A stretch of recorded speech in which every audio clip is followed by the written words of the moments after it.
나오미는 남자를 의지했기 때문에 인생에 실패를 했습니다. 남편을 의지해서 모압으로 내려갔는데 남편이 죽는 바람에 실패했습니다. 돈은 다 없어졌습니다. 살아남은 두 아들을 모압 여자와 결혼을 시켜서 좀 안정되는가 했더니 아마 전염병이 퍼진 것 같습니다. 두 아들도 죽어버렸습니다.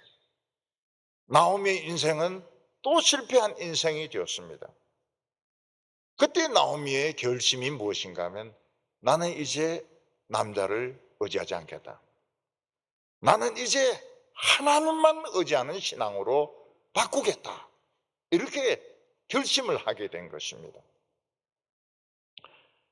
나오미가 하나님을 바꾸는 그런 과정에는 많은 어려움이 있었습니다.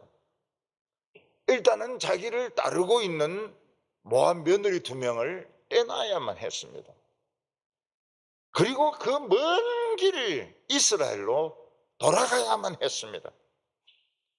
그리고 더 걱정스러운 것이 무엇인가 하면, 베들레헴 여자들의 무시와 경멸을 내가 어떻게 감당을 해낼 수 있느냐 하는 이 자존심의 문제가 어려운 걸림돌이었던 것입니다.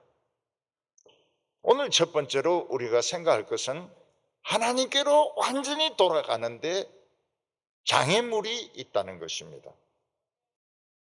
나오미는 남편을 의지했습니다. 또 아들들을 의지했습니다. 인생에 실패했어요. 나오미는 하나님만 의지해야 되겠다. 그래서 모압의 것을 모두 다 청산하고 멀고 먼 이스라엘 하나님의 땅으로 돌아옵니다. 이 나오미에게는 걸림돌들이 있었습니다. 며느리 둘이 걸림돌이에요. 그래서 이 며느리들에게 모압으로 돌아가라고 간절하게 이야기합니다. 나는 하나님밖에 없기 때문에 너희들 못 돌봐준다, 책임 못 져준다, 모압으로 돌아가라고.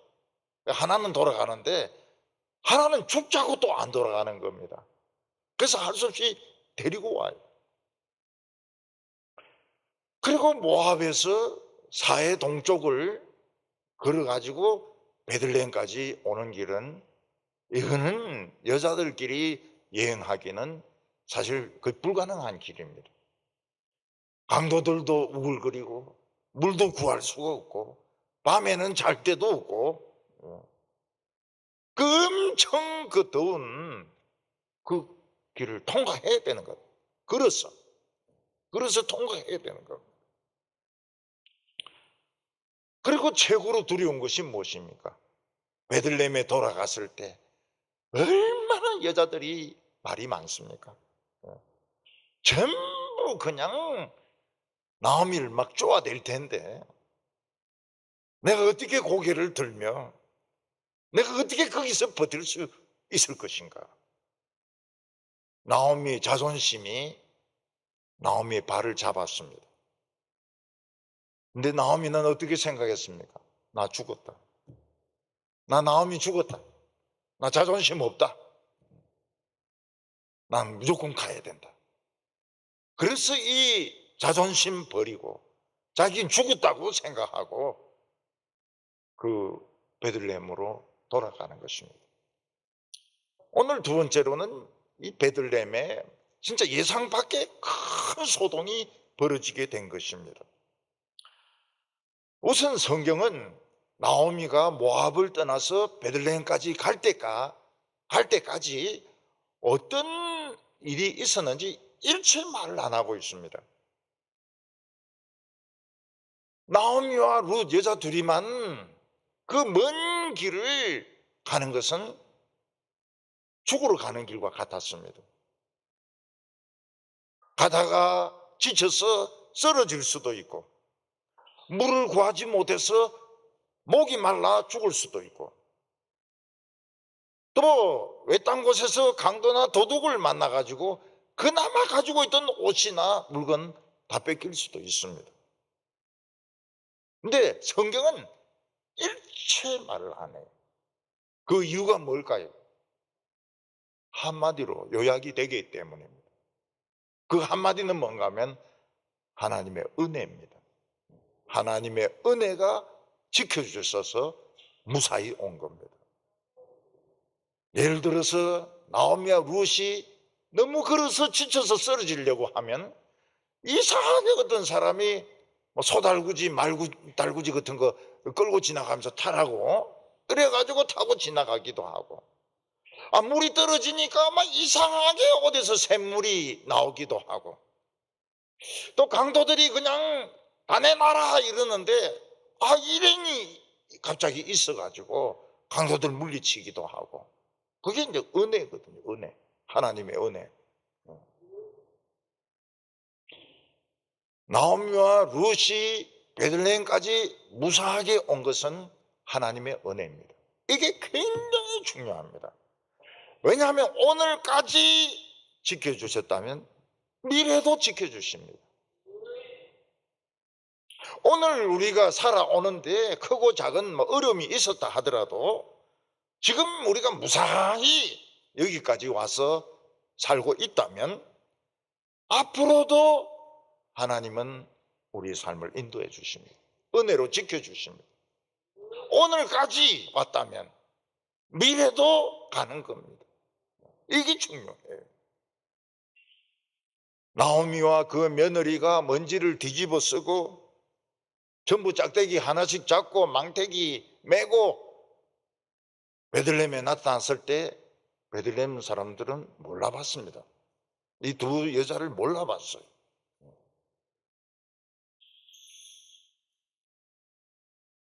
근데 원래 시골 사람들이 남의 일에 관심이 많아요.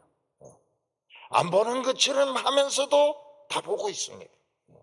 말 안 하는 것처럼 하지만 다 이야기하고 있어요. 그래서 이 시골 동네는 소문이 굉장히 빠릅니다. 일거수일투족을 다 보고 있어요. 그 어떤 여자가 이렇게 가만히 보니까 늙은 과부, 젊은 과부 둘이서 오는데 어디서 본 얼굴 같아. 나오미 같아. 나오미인 것 같다. 한 여자가 나오미인 것 같아. 그게 막 돌기 시작한 온 베들레헴에 나오미가 왔다, 나오미가 왔다, 알거지가 돼서 왔다, 막 돌기 시작하는 겁니다. 그래서 베들레헴 모든 사람들은 나오미가 알거지가 돼서 온 것을 다 알아버렸어요. 시골에 가보면 압니다. 다 압니다. 다 알아요. 19절에 이에 그 두 사람이 베들레헴까지 갔더라. 베들레헴에 이를 때에 온 성읍이 그들로 말미암아 떠들며 이르기를 이가 나오미냐 하는지라. 나오미와 룻이 베들레헴에 들어갔을 때 베들레헴 여자들은 막 순식간에 그냥 소문이 퍼지면서 나오미가 맞는 것 같다. 나오미가 이 알거지가 돼서 온 것 같다. 소문이 쫙 퍼진 겁니다. 아마 옛날에 나오미가 잘 살았을 때 나오미를 시기하던 여자들이 틀림없이 있었을 겁니다. 그런 사람들은 얼마나 고소하게 생각을 했겠습니까? 여러분, 교회도 이 시기가 있어요.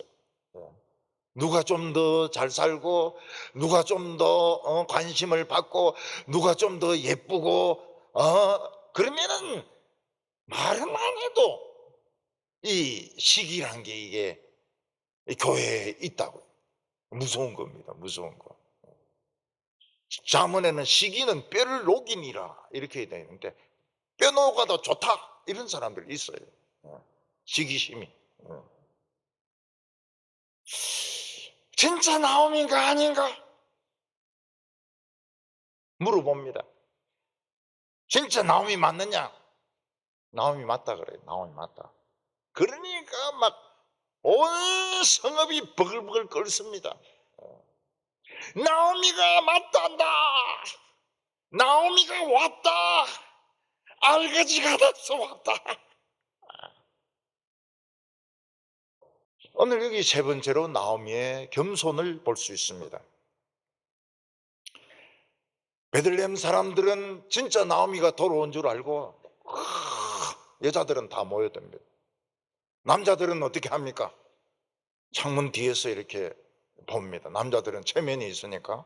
여자들은 막 적극적으로 다 모여들어서 원숭이 구경하듯이 막 구경을 합니다. 근데 나오미는 그걸 언짢게 생각을 안 해요. 옛날에 나는 교만했다. 옛날에 내가 남편을 의지했다. 돈을 의지했다. 나 죽었다. 나 죽었다. 그걸 나오미는 인정을 했던 겁니다. 20절에 나오미가 그들에게 이르되 나를 나오미라 부르지 말고 나를 마라라 부르라. 이는 전능자가 나를 심히 괴롭게 하셨음이니라. 당신이 나오미 맞냐 맞냐 이러니까 나오미가 나오미 맞다는 거예요. 내 나오미 맞다는 거예요. 난 망해서 온 빈털털이라는 거예요. 이제부터는 내 이름을 바꾸겠다고 이야기합니다. 지금까지 내 이름은 나오미인데 오늘부터는 마라라고 불러달라고. 나오미란 이름의 뜻은 기쁨입니다. 마라라는 말은 고통스럽다, 쓰다, 괴롭다 그런 뜻입니다. 전능하신 하나님께서 모압 땅까지 오셔서 나를 너무너무 고통스럽게 만들으셨기 때문에 이제 나는 나오미는 죽었다는 거예요. 이제는 고통 덩어리가 태어났다고 말하고 있습니다. 나오미의 삶은 다른 사람들이 보기에 살이 곪아가지고 막 고름이 막 흐르는 그런 인생처럼 보였습니다. 사람들은 이런 사람을 좋아하지 않습니다. 전부 다 멀리합니다. 혹시라도 돈을 좀 달라 할까, 혹시라도 먹을 것 좀 달라 할까 싶어서 사람들은 좋아하지 않습니다. 근데 나오미는 뭐라고 말합니까? 난 나오미가 맞다. 그러나 옛날 나오미는 죽었다. 나는 마라다. 고통 그 자체다. 그리고 이 여자는 내 며느리다. 그래 떼놓으려고 해도 죽자 사자 따라오니까 내가 어쩔 수 없어서 데리고 왔다고 시인을 합니다. 하나님의 백성들은 자신의 현실을 인정하는 것이 참 중요합니다. 왜냐하면 하나님의 백성들은 이 말씀만 들으면은 공중에 붕 뜨기 쉽습니다. 나는 공주다. 나는 하나님의 아들이다. 현실을 인정을 안 하는 거예요. 현실은 지금 삼수생이고, 현실은 지금 노숙자는 아니라도 그 무료 배식을 먹고 말이죠. 현실은 지금 수입이 하나도 없는데 교회에서 막 찬송만 부르고 기도만 하고 말씀만 듣고 이러면은 그냥 막 굉장히 높은 줄로 생각합니다. 그래서 이 갭이 참 문제예요. 그거는 있어야 됩니다. 높은 자존감은 있어야 되지만 현실은 현실로 인정해야 됩니다. 현실을 현실로 인정하지 않으면 다른 사람이 받아들이질 못해요. 그리고 하나님이 일을 안 하십니다. 하나님이 아무것도 일을 안 하세요. 그래서 이 현실을 솔직하게 인정을 하는 겁니다. 다른 사람이 물을 때 참 당신 말고는 우리나라를 바로 잡을 사람이 없다 이렇게 할 때 그런 소리 하지 말라고. 그런 소리 하지 마라. 나는 지금 작은 걸 맡은 사람에 불과하다. 그런 소리 하지 말라고. 21절에 내가 풍족하게 나갔더니 여호와께서 내게 비어 돌아오게 하셨느니라. 여호와께서 나를 징벌하셨고 전능자가 나를 괴롭게 하였거늘 너희가 어찌하여 나를 나오미라 부르느냐 하니라. 나오미는 10년 전에 베들레헴에서 집을 팔고 밭을 팔고 가재도구를 팔아가지고 돈을 제법 가지고 베들레헴을 떠났습니다. 베들레헴 사람들은 다 부러워했을 겁니다. 우리도 저러고 싶은데. 근데 10년이 지나고 나서 보니까 남편은 일찍 죽어버리고 돈은 다 없어져 버리고 아들들도 죽어버리고 모르는 여자 하나, 젊은 여자 데리고 왔는데 며느리라, 모함 여자 며느리라는 겁니다. 나오미는 뭐라고 말합니까? 여호와께서 나를 징벌하셨다.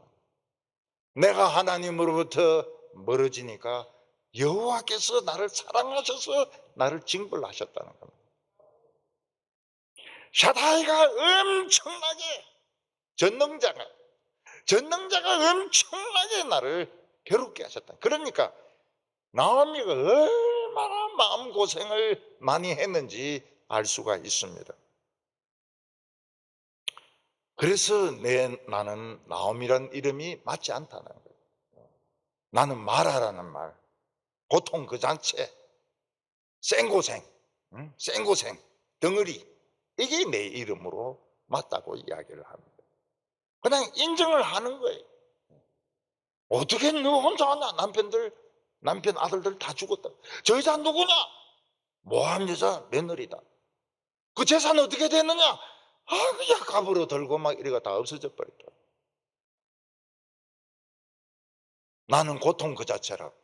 옛날 나오면은 죽었고 고통이 태어났다는 거예요. 근데 하나님을 뭐라고 부르는가 하면 샤다이라고 부릅니다. 샤다이는 전능자입니다. 전능자는 어느 곳에 가서 사람들이 숨어서 하는 일도 다 압니다. 그들을 심판하시고 징계하시는 분이십니다. 근데 사단은 아무리 맞고 터지고 병들어도 고쳐주시는 전능자이십니다. 나오미는 내가 모압 땅에 가서 실컷 두들겨 맞았지만은 샤다이에게 치료받으러 왔다고 생각하고 있습니다. 나오미는 자기를 마라라고 불러달라고 했지만 마라라고 부르는 사람은 없었습니다. 왜냐하면 나오미에게는 그를 우습게 여길 수 없는 솔직함, 존귀함, 우아함이 있었거든요. 자기들보다도 하나님에게 실컷 두들겨 맞고 왔다는 여자가 존귀한 거예요. 굉장히 고상한 거예요. 당당한 거예요.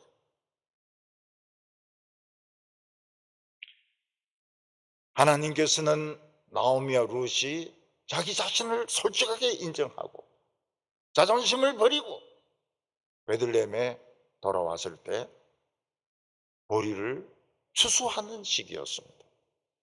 22절에 나오미가 모압 지방에서 그의 며느리 모압 여인과 함께 돌아왔는데 그들이 보리 추수 시작할 때에 베들레헴에 이르렀더라. 복 받는데, 하나님의 복을 받는데 가장 중요한 것이 복이 임하는 데 있어야 됩니다. 복도 안 오는데 저서 뭐 복을 주세요 소용이 없어요.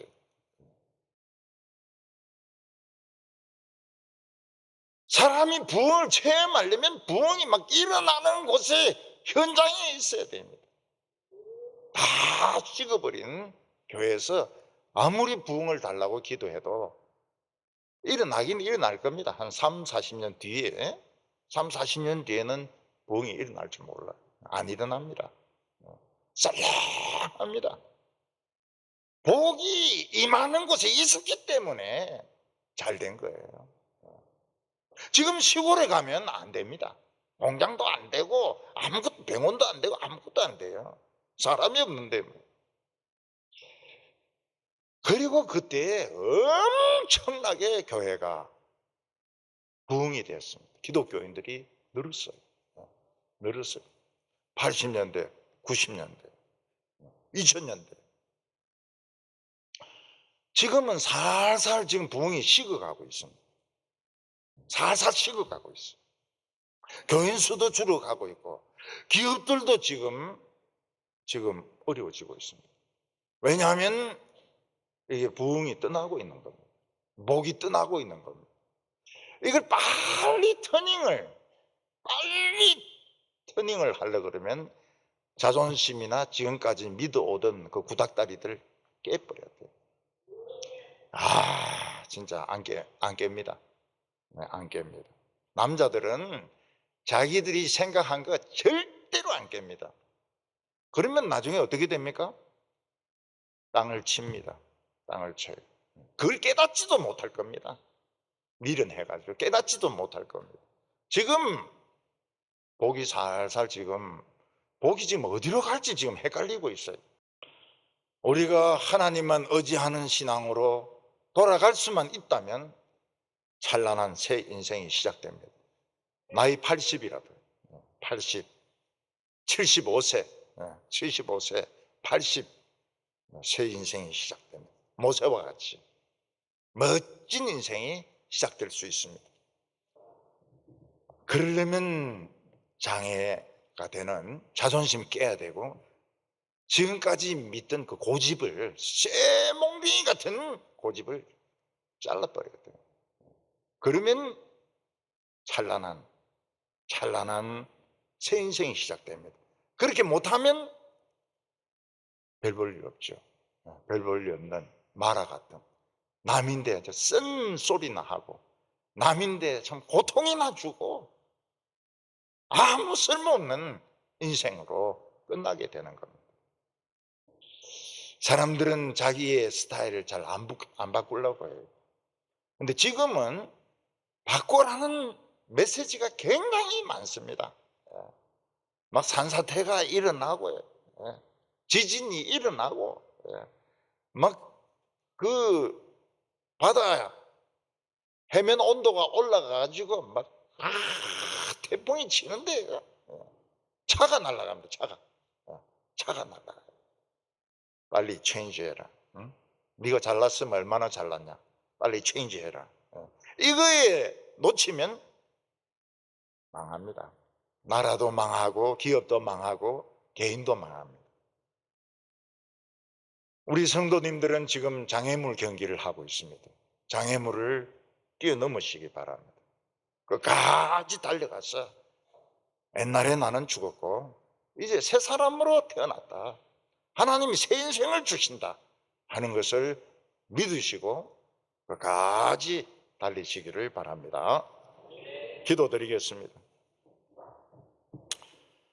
자비로우신 하나님 아버지, 우리를 사랑하셔서 결코 포기하지 아니하시고 먼 외국까지, 모압 땅까지, 시골 구석까지 가셔서 때리시고 훈계하시는 하나님 아버지, 오늘 우리 형편을 보면 정말 결단을 내릴 때가 되었습니다.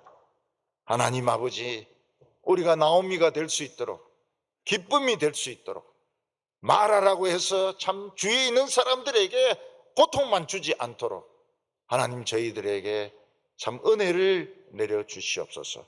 하나님을 신뢰하게 하여 주시옵소서. 멸망해 가는 세상을 의지하지 말게 하여 주시옵소서. 예수님의 이름으로 기도하옵나이다.